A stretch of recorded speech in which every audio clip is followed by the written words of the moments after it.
talking about how I grew my hair back fast. Can I get up?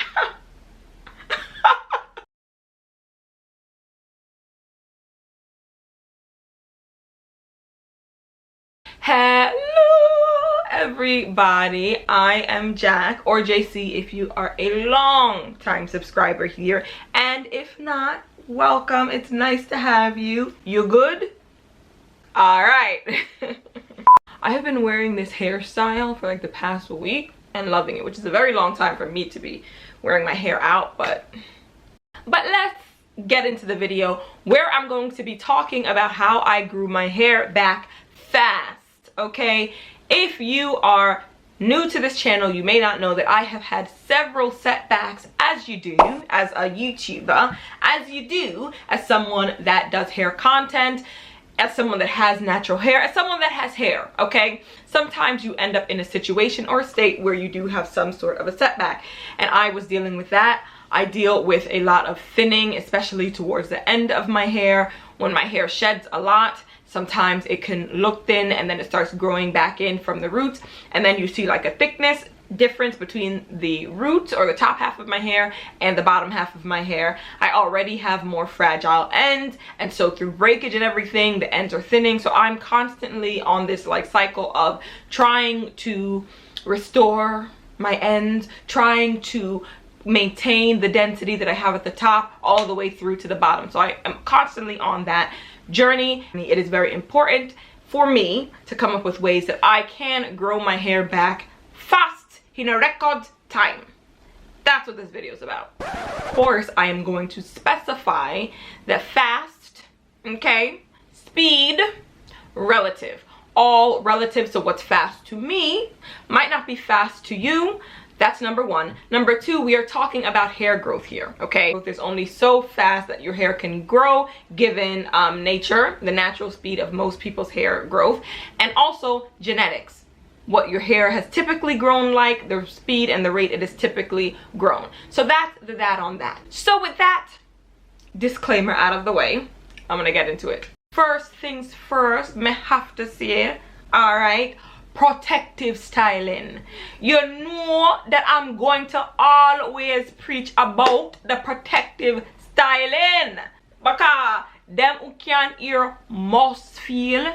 If you don't want to put protective styling in your hair journey, don't expect to see major growth, don't expect to see major length retention. All right.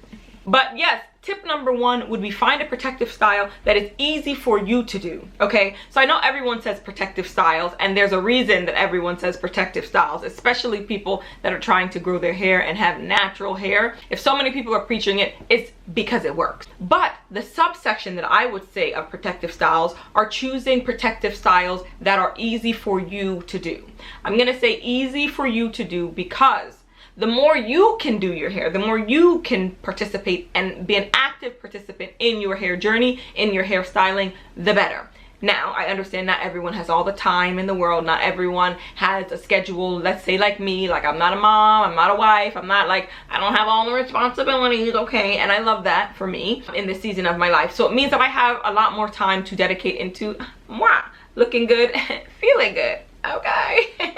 And the work is working. Amen. Amen. Can I get up?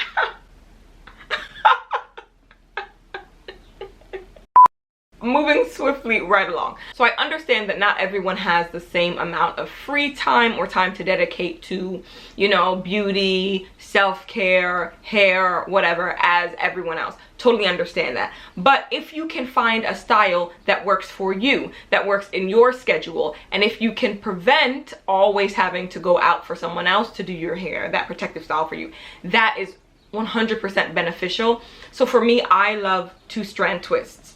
I feel like that's going to be a protective style, a protective measure that I carry on into more aspects of my life when my life shifts around and more busyness comes into it. Because two-strand twists are actually very, very easy to do. They're fast to do. When I had more time when I was younger in college, my twists used to be a lot smaller. Now that I don't have as much time, and the free time that I do have, maybe I don't want to dedicate all that time to my hair, fine. Then I've modified the way I do my twists. Now I do them a bit larger. Now I do them on dry hair. All these things have cut out a lot of time and a lot of prep that would need to go into it before, when I would be doing it like right out of wash day, twisting my hair. It was just a very, very long ordeal, and I don't have time for that anymore. I do know that there are more and more stylists out there that know how to deal with natural hair, but I myself, like, I recently went to get my hair braided. I had a trip to Jamaica, went to get my hair braided up and whatnot. Now, it was a style that I could not do, but I went to do this style because it was a style that I wanted and it looked good, okay? Pay someone else to do it, but again, it's not her hair. Like, she doesn't care about the health of my hair or the methods that she could take to help with length retention. She doesn't really care, so, which is understandable. So she had to blow dry my hair in order to do that style. For me personally, I wouldn't want to blow dry my hair just to put it in braids.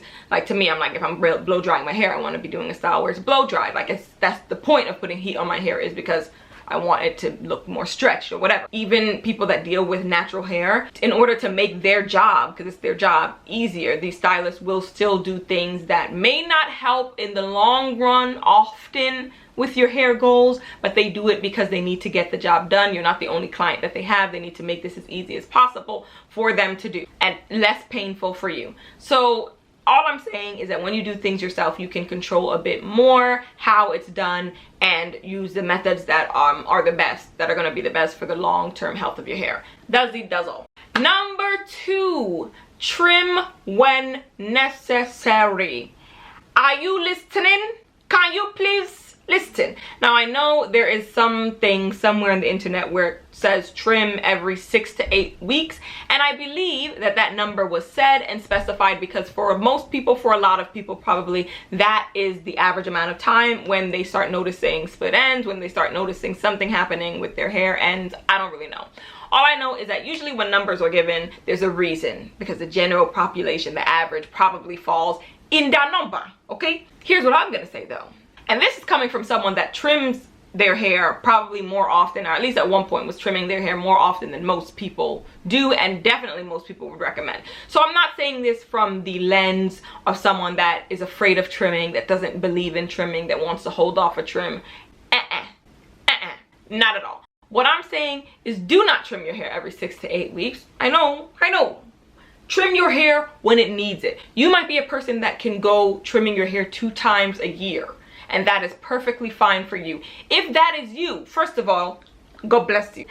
Some of us are really suffering. We have to do things more often than that. If you don't have to, please do not follow suit, okay? Just pay attention to your ends. Pay more attention to your ends than you usually do, just so you can make sure that you are trimming when you actually need to trim. That might help with your hair getting long quicker, because you're not taking off unnecessary length with trims that you, quite frankly, do not need. Okay, if you are not trimming enough, you also may not be holding on to length that you want, because the more damaged your ends are, the more the split ends travel up the hair shaft and just baza your hair. Just make the hair crankum crankum hingi haga from the bottom to the top. So the more that you can get rid of split ends by dusting, by trimming, the better for you in the long run in terms of length retention. Tres. This really helped me. Like, this is really helpful. Detangling as little as possible. Detangling for a person with my hair texture, which is 4C, 4B, mainly 4C hair, is an ordeal. Is a real ordeal, okay? When I am detangling, the shedding is coming out. When I am detangling, there might be some breakage. When I am detangling, it is really a session. Because I finger detangle, it's taking a lot longer than someone that uses a comb or a Denman brush. So you want to do that as little as possible. The whole ethos of not having your hands in your hair as much, and this was something that I did heavily when I went through a really bad breakage situation and was trying to grow my hair back. Like, I cut down my detangle to one detangle per wash session, meaning I detangled once per month or once every 3 weeks, which is unheard of for me, and I don't even do that now. Like, I'm back to doing my 2 for each wash session, but that helps a lot. Ciao. I was not in my hair like that at all. Even the thickness of my hair was just chef's kiss. So if I could really stress one thing a lot, it is detangle as little as possible. The less your hands are in the hair, the better. Twisted my hair up, I would wash my hair in twists, and then I would untwist those twists, comb them out, put product in, twist it right back up, twist it right back up, wear my hair in those twists for another 3 weeks, wash in the twists, literally untangle each twist, detangle, put product in, twist it right back up, you know, make the parts back to normal, all of that, put it right back in there. Almost 3 to 6 months, I cannot remember exactly, but when I say, and I trimmed, I would twist it up, do a little snip every time that I did my hair. The retention, unreal. No, it was actually unreal. No, taking the absolute mick. Lovely. What? The length, stop. Because it's actually embarrassing. It's actually a bit embarrassing, you know. And this last one might get some of your panties in a bunch, okay? But if you must wear your hair out, only wear it out when it is stretched. Like, if you can avoid it, I would, but if you must, stretched only. That means we're not doing wash and goes, okay? We're not doing wash and goes. If you do a twist out, you're not really spraying all the water, which I love to do, okay? I didn't spray any water in this because this was more of a chunky twist out, braid out situation, so I didn't. If you are doing twist outs, we're not spraying any water in it because we don't want it shrunken. The more shrunken it is, the more tangles that you're going to get, and it's going to make that detangle process harder. It's going to lead to some breakage probably. You want to avoid shrinkage if it's being worn out as much as possible, because that's just going to help your hair. It's not really going to help your hair grow faster, it's just going to help with length retention. And then last but certainly not least, find a product that you like using on your scalp that you think helps your hair grow. Now, we all know that I have my hair growth oil. It's the hair growth oil that I use to this day. I mean, I took a bit of a break because I'm dealing with some scalp issues, and I was recommended not to put anything on my scalp at this moment in time. So that's what I've been doing. But for the past how many years, I can't even say, I've been using oils on my scalp, and I love them. Anywhere from Jamaican black castor oil until I started using my hair growth oil when my hair went through that setback. And it helped me in that period of time when I was really intensely trying to grow my hair. I would put that hair growth oil on religiously 2 to 3 times a week, invert my hair, give myself a scalp massage every 2 to 3 weeks. And when I say the hair growth, unstoppable. Unstoppable. If you have used my hair growth oil, you already know. I have many comments from you all. I'm constantly getting orders, so thank you so much for everyone that has been ordering. Absolutely love it, babes. Thank you. But if you're in the market for hair growth oil, you can click the link down below. Please look at all the ingredients, okay? It's 13 different oils. 13, okay? And almost half of those are essential oils because I don't play around. It's what I'm using for my hair, okay? And if I'm gonna use it, it's gonna be the best. And that is something that I recommend. Even if it's not mine, do a DIY something, okay? There are probably many recipes that you could find online on YouTube of oils that you can do.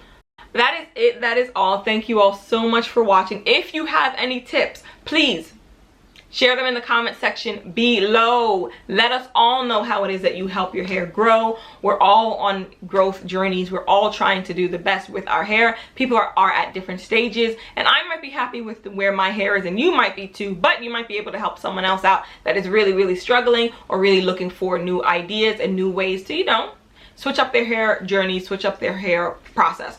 So please do leave that down below. I have an Instagram if you're interested. Of course, I have TikTok. I actually have to film some TikTok videos now, so you can find me on those places all the time. And that is it. That is all. Thank you so much for watching, and I'm gonna see you in my next video. Mwah!